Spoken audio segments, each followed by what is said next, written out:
Bom dia, boa tarde, boa noite ou boa madrugada para você, seja qual for o horário em que estiver assistindo. E nesse vídeo, eu finalmente termino o volume 6 da minha série de vídeos de diferença entre a Light Novel e o anime de Re:Zero. E como eu já deixei avisado em vídeo em lives, esse vídeo aqui não terá muitas diferenças. Pelo contrário, aqui na verdade eu comentarei o que o anime melhorou em relação à novel. Claro que essa parte que o anime melhorou é apenas o From Zero. Embora ocupe a maior parte do vídeo, eu ainda comentarei as negociações que foram depois disso para terminar o volume 6. E nessa parte da negociação com o Subaru e a Crush, tem informações a mais na novel, a qual eu trarei nesse vídeo.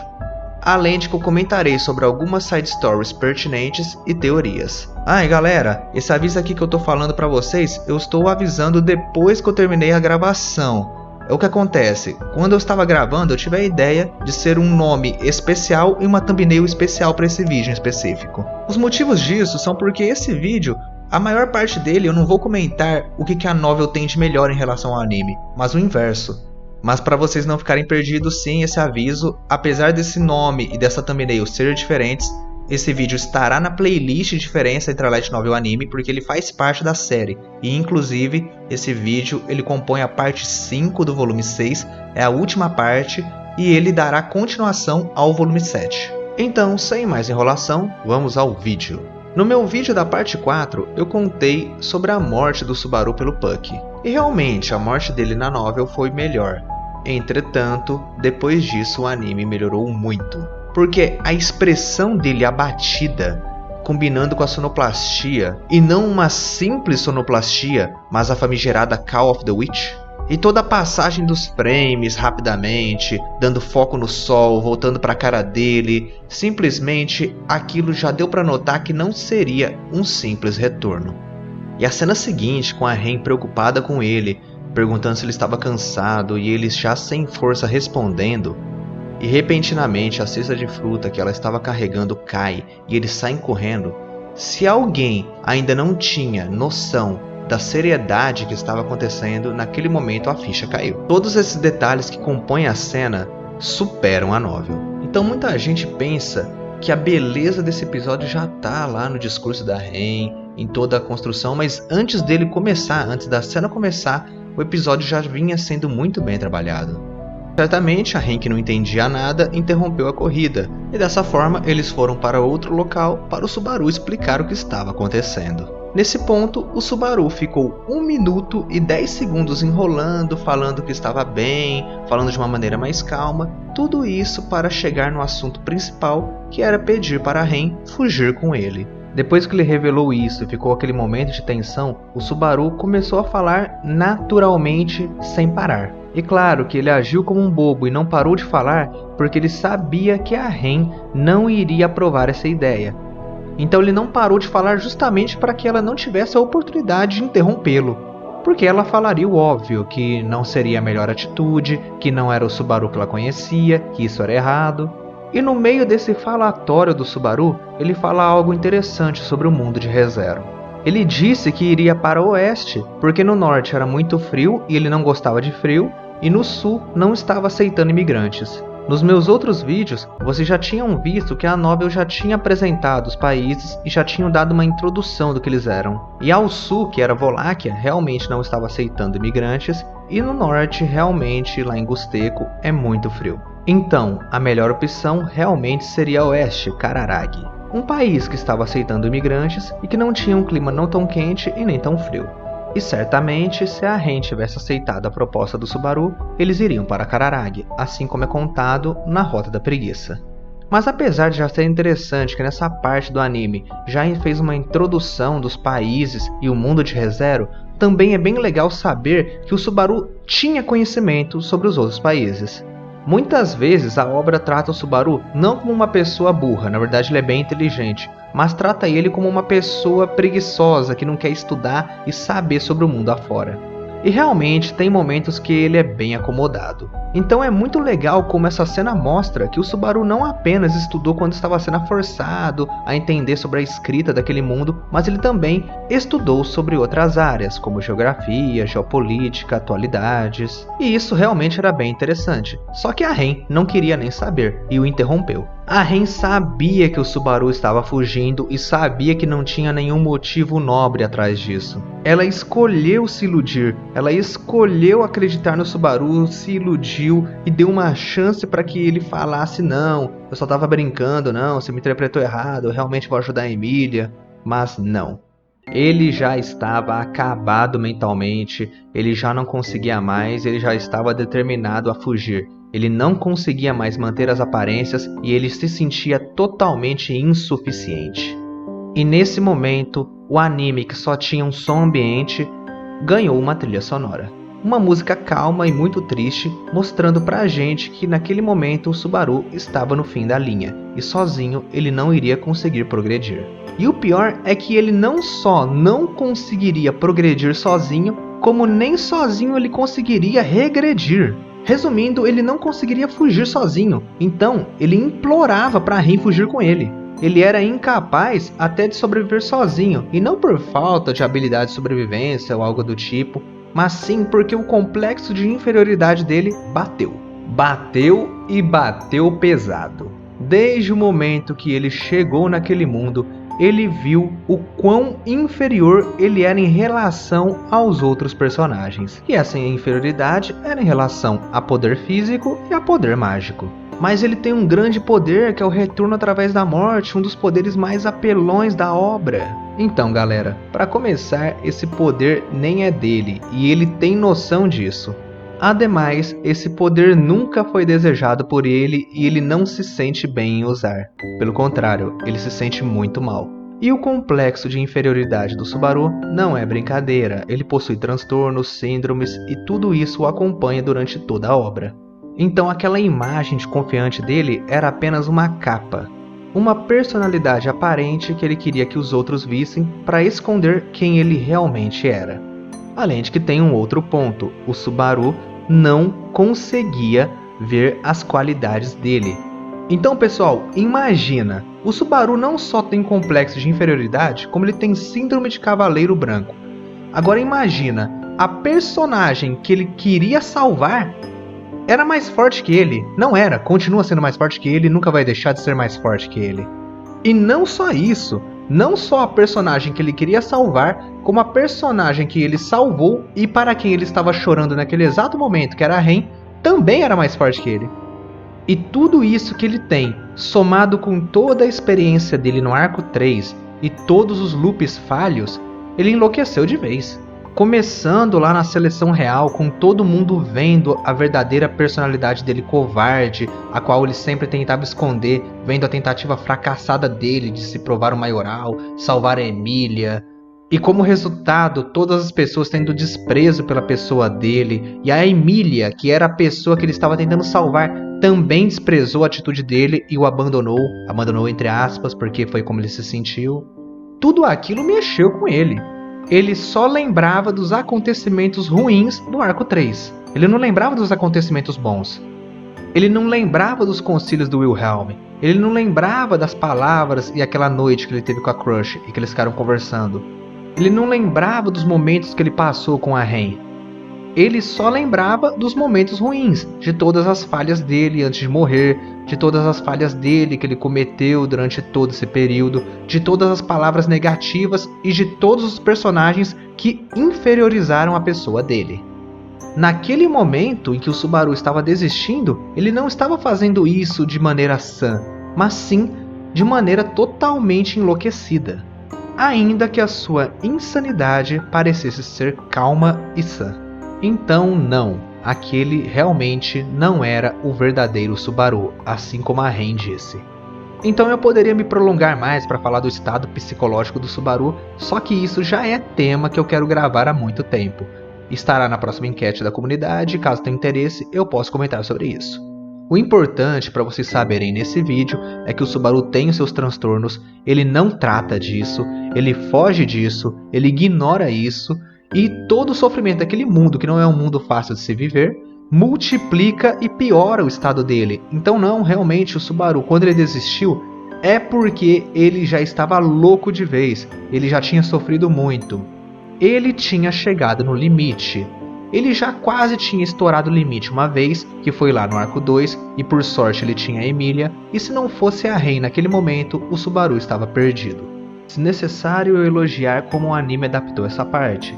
O Subaru, ele foi comentando e falando como seria o futuro deles em Kararagi. Conforme ele vai falando, a música vai tocando, mas o que é mais importante é a maneira como ele fala. Porque, embora ele vai comentando com a Ren sobre os planos, o futuro lá em Kararagi, ele fala de uma maneira muito genérica e como se ele não prevesse nada, como se ele não tivesse nenhum planejamento. E não só parecia como era verdade, ele não tinha planejamento nenhum. Aquilo era mais um pedido de socorro. O que ele mais tinha certeza não era nem como seria a vida dele em Kararagi, mas sim que ele queria ter a Ren com ele. Então, nas palavras dele, via como ele não tinha planejamento nenhum, só estava desesperado e o que ele mais queria era que a Ren estivesse com ele. E quando ele para de falar e faz o pedido para a Ren, a música também para e fica aquele momento de tensão em silêncio, esperando a resposta dela. E essa parte no anime ficou muito boa, porque ela não aceitou, só que não começou a tocar a música, ainda permaneceu aquele silêncio. A música só vai tocar quando a Ren começa a detalhar como ela imaginou a vida com o Subaru lá em Kararagi. E meu amigo, esse momento foi muito lindo. A música combinou perfeitamente, os frames combinaram perfeitamente e a fala da Ren foi muito linda porque ela demonstrou que ela realmente gostaria disso se fosse o ideal. E claro, eu não posso esquecer de comentar isso. Antes, o Subaru havia comentado como seria a previsão dele de vida lá em Kararagi, de uma maneira bem genérica e mostrando que ele não tinha planejamento nenhum. A Ren também fez isso, só que teve uma diferença. Foi muito legal que, mesmo não sendo a vontade dela, ela conseguiu ter um planejamento muito melhor que o Subaru. Ela foi responsável, pé no chão, e ela simplesmente entendia a situação e conseguiu prever uma vida fazendo um planejamento familiar e profissional para os dois.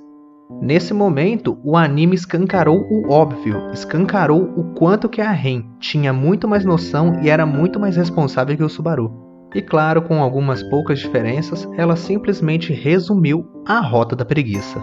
Então é muito legal esse paralelo, não dá pra gente deixar de citar isso. Afinal, esse é o ponto de divergência da rota principal para a Rota da Preguiça. E a Ren, mesmo mostrando uma felicidade e que seria legal viver essa vida, ela recusa, e recusa porque ela via que não era o verdadeiro desejo do Subaru. E se ela aceitasse, ela estaria abandonando o Subaru que ela ama. Sim, realmente, ela estaria abandonando o Subaru que ela amava. Pois afinal, o Subaru poderia ter seus medos, mas ele não era um covarde. E assim, a Ren queria entender o que estava acontecendo com o Subaru. E é muito legal como o anime começa a colocar alguns frames rapidamente na tela. Esses frames representavam os pensamentos intrusivos do Subaru. Então não importava o quanto que a Ren estava falando, as suas palavras, por mais que pudessem levar ele para a melhora, para progredir, os pensamentos intrusivos vinham, e vinham aqueles momentos de terror e todas as falhas dele. Apesar das palavras da Ren trazerem esperança, os pensamentos intrusivos dele traziam desespero. E tem aquela pequena pausa, e a Ren ainda continua consolando ele, falando de uma maneira bem calma. Só que não tem como, o Subaru surta mais uma vez, e dessa vez ele surta de maneira bem pesada. Ele lembra não só dos erros que ele cometeu na vida em que ele está em Lugnica, mas também na vida lá na Terra. No mundo dele, lá no planeta Terra, quando ele vivia com os pais dele, ele também teve vários problemas. E é muito legal analisar essa cena hoje em dia, porque na época que o episódio 18 foi lançado, a gente não sabia da história dele e dos pais dele. E simplesmente esse surto do Subaru, dele se xingando, dele falando como ele se odiava, mostrando como o complexo de inferioridade dele simplesmente pirou na cabeça dele e ele não conseguia mais enxergar a realidade e só se autodepreciava.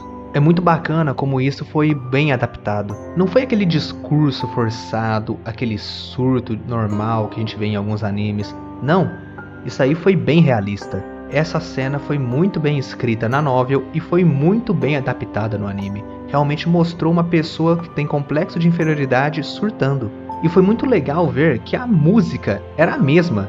A mesma música que estava tocando no momento que a Ren estava falando, e era uma música esperançosa, tinha notas mais alegres, ela continuou a mesma conforme o Subaru foi falando e ela foi ficando com notas mais tristes e desesperançosas. É uma outra parte, é dividida em partes essa música. A parte da Ren, a parte do Subaru e conforme vai progredindo na conversa. Então é muito natural a maneira como a música vai se adaptando. Então tem momentos que fica um contraste, porque a Ren está falando, então tem um jeito da música, só que aí passa o Subaru a falar e a música vai lentamente se adaptando ao tom dele. E foi muito bom que a música não parou só quando o Subaru parou de falar, não acompanhou a fala dele, mas sim ela foi diminuindo progressivamente, bem lentamente, o seu volume no meio do discurso dele. O Subaru continua se autodepreciando, continua falando, e essa última parte da fala dele só tem o som ambiente. Há aquele pequeno momento de transição e tensão para a gente saber o que vai acontecer agora, e a Ren começa a falar palavras de esperança, as palavras que iriam salvar o Subaru. E também foi bem legal que ainda tinha o som ambiente. A música, que vai ser um piano, só vai começar a tocar depois de 10 segundos que a Ren começou o discurso dela. E uma curiosidade para aqueles que não perceberam, mas a música dessa primeira parte que estava tocando era uma versão alternativa e mais lenta de Styx Alex, o primeiro encerramento de ReZero. E fez todo sentido a música estar assim. Ela estava em sincronia da maneira e o tom que a Ren estava falando, citando as qualidades do Subaru. E a abordagem da Ren foi perfeita para falar para uma pessoa que tinha complexo de inferioridade. Falando de uma maneira calma, não mostrando agressividade em um primeiro momento, mostrando as qualidades, dizendo: você tem defeitos, mas você também tem qualidades que você não enxerga. O Subaru, por sua vez, não queria aceitar isso. Ele não aceitava que a Ren estava falando suas qualidades. Ele queria se castigar. Ele queria que ela também falasse os defeitos dele. Ele não queria enxergar as qualidades. Naquele momento ele queria se punir. E foi nesse instante que a Ren precisou mudar sua abordagem e ser mais agressiva. Aumentou seu tom de voz para que ele escutasse. E foi muito legal que nesse instante não teve mais transição, não teve mais som ambiente, a música rapidamente passa para a outra, que é uma mais alegre. E não só uma música mais alegre e esperançosa, como uma música cantada. Então, a Ren começa a falar tudo que o Subaru fez de bom nos loops que deram certos, nos loops em que ela sabia das boas ações dele, e como ele salvou-a. E o Subaru não salvou a Ren apenas na parte física lá no arco 2, mas ele também, como ela mesma disse, ele fez com que o tempo dela voltasse. E da mesma forma como o Subaru salvou a Ren queria salvá-lo. Muita gente ficou impressionado. Nossa, mas simplesmente um episódio inteiro só de conversa e não foi chato. Mas não foi uma simples conversa. Foi o momento mais próximo da primeira temporada em que o Subaru chegou no seu limite. Com certeza tiveram outros pontos de divergência para rotas alternativas, mas nenhum deles foram tão tensos como o ponto de divergência da preguiça. Olha tudo que a Ren precisou fazer para que o Subaru não tomasse o caminho errado. E depois da conversa ter tido seus altos e baixos, a conclusão dela foi com a Ren falando tudo de bom que o Subaru havia feito de maneira bem calma. Naquele momento, o Subaru já estava totalmente aberto a ouvir o que a Ren tinha a dizer para ele. Ele já não queria mais se odiar e não queria que os outros odiassem ele. E covarde foi tudo que ele não foi, né? Porque precisou de muita coragem depois de toda aquela conversa que a Ren teve com ele para ele dizer que amava a outra. E não só isso, ele ainda fez um grande monólogo dizendo por que ele amava a Emilia e ainda pediu a ajuda da Ren para salvar a Emilia. Impressionante, hein, senhor Natsuki Subaru? Mas eu gostei disso. E não só gostei porque eu prefiro a Emilia também, mas eu gostei porque o Subaru foi honesto consigo mesmo e com a Ren. Falar o que ele falou não foi um desrespeito com a Ren, pelo contrário, ele respeitou bastante ela. E a própria Ren entendeu isso e aceitou ajudá-lo. E foi dessa forma que Ren salvou Natsuki Subaru. Então o vídeo acaba aqui? Não, porque o volume não acaba aqui. Ainda tem mais um capítulo que é a negociação do Subaru com a Crush. E antes de eu comentar sobre a cena da negociação, eu só falarei algumas curiosidades presentes na novel a respeito da cena do Zero. São bem poucas, por isso eu achei melhor deixar para falar agora. A primeira é que o motivo do Subaru querer que a Ren fosse com ele lá para Cararagi não era apenas pelos motivos que eu falei, mas também porque ele odiava a ideia da Ren ter que voltar para a mansão e presenciar o massacre. Ele queria evitar tudo isso ao máximo. Além disso, o volume 6 já tinha revelado que o Subaru abandonou o colegial, então ele tinha só o ensino fundamental. E a sua única atividade laboral foi apenas aprendiz de serviçal. Então o próprio Subaru não tinha confiança na sua sobrevivência, até porque ele não tinha experiência em emprego. Mas são só esses pequenos detalhes, deve ter uma coisa ou outra, mas eu confesso que eu não achei tão importante para trazer no vídeo. Sobre a cena da negociação, tem uma pequena mudança na ordem dos eventos. A novel deixa claro que a Ren estava lá não apenas para cuidar do Subaru, mas também para ter uma negociação com a casa Karsten. Ela foi designada para formar uma aliança com a Crush. E a Ren não poderia falar isso para o Subaru, ao menos que ele percebesse sozinho. Era uma ordem do Roswell e ele já sabia de tudo. Como eu disse, em relação à novel e o anime, tem uma pequena mudança de eventos. O Russell apareceu antes e ajudou o Subaru nas negociações. E o Russell faz uma boa explicação do motivo dele ter interesse e também porque a área lá do Roswell era interessante para todos. E o principal interesse era os minérios mágicos do Marquesado. Então tudo que o Marquesado havia oferecido para formar aliança, junto da derrota da Baleia Branca, podendo ajudar na estrada de Lifaus, era uma questão muito importante para a economia. Ajudava tanto a pegar os minérios mágicos e a infraestrutura. Tudo isso era muito importante para os comerciantes e para a economia de Lugnica no geral. Eu já deixei uma parte aí da novel para vocês lerem e entenderem mais a respeito do motivo deles quererem os minérios mágicos e também a independência em relação a Gusteco sobre essa matéria-prima. Mas eu também tenho que destacar que o Russell é um grande de um sacana, porque apesar de ser aquele momento crítico e o Russell estar ajudando o Subaru, havia alguns momentos que o Russell estava testando o Subaru nas negociações. Só que claro, o Subaru estava preparado. Do jeito que a situação estava, até parece que o Subaru estava sendo deixado de lado. Só que aí ele mesmo retoma as negociações e ele mostra que ele era o cara principal, ele que estava lá para negociar. E apesar das condições serem muito boas para que a Crush aceitasse, ela disse que precisava ter muita cautela. E a cautela não era com o Roswell, mas sim com a Emília. Pois depois de firmado esse acordo, imagina como seria em relação a Emília, que parecia ser a Sátela, essas coisas. Então foi tudo jogado aquilo na hora. E nesse instante, o Subaru falou para Crush. Isso aí é uma desculpa para recusar? Vocês já estão vendo aí na tela, eu deixei essa parte da novel aí. E claro, o Felix ficou extremamente bravo. Só que a Crush, ela percebeu isso, percebeu que o Subaru estava de boa fé e também ela se sentiu envergonhada pelo fato de uma desculpa ser apontada como uma desculpa dessa maneira. Resumindo, ficou tudo numa boa, eles começaram a conversar, perceberam que não era nada pessoal, não tinha nenhum problema especificamente em formar uma aliança com a Emília. Então a conversa teve o mesmo rumo parecido com o anime e não vale a pena destacar as pequenas mudanças e detalhes que tiveram na novel. O volume 6 termina com o Subaru dizendo que o que ele iria oferecer para a Crush em troca dessa aliança era as informações da Baleia Branca e de sua próxima aparição. Essas foram as últimas palavras do volume 6 e todo o resto da negociação se encontra no volume 7. Galera, mais um volume da Light Novel de ReZero finalizado aqui no canal. Agradeço a todos que tiveram paciência comigo pela baixa frequência, mas finalmente terminamos 6 volumes. Próximo volume é o volume 7 e eu não farei uma previsão de quando eu começarei a gravar. Mas independente se o próximo vídeo ser os diferentes da Light Novel anime ou for um outro vídeo de ReZero, acompanhe na aba da comunidade, inclusive para a próxima enquete de tema de vídeos, a qual você pode escolher o próximo vídeo. Quero mandar um grande salve e muito obrigado a todos os membros que me apoiam, inclusive ao novo membro, ao William. Muito obrigado pelo seu apoio, meu amigo. Gostei bastante de gravar esse vídeo, mas por hoje é só. Eu vou ficando por aqui, um forte abraço e se você gosta de animes, e principalmente ReZero, eu espero sempre vê-lo por aqui, pois afinal é sobre isso que esse canal se trata.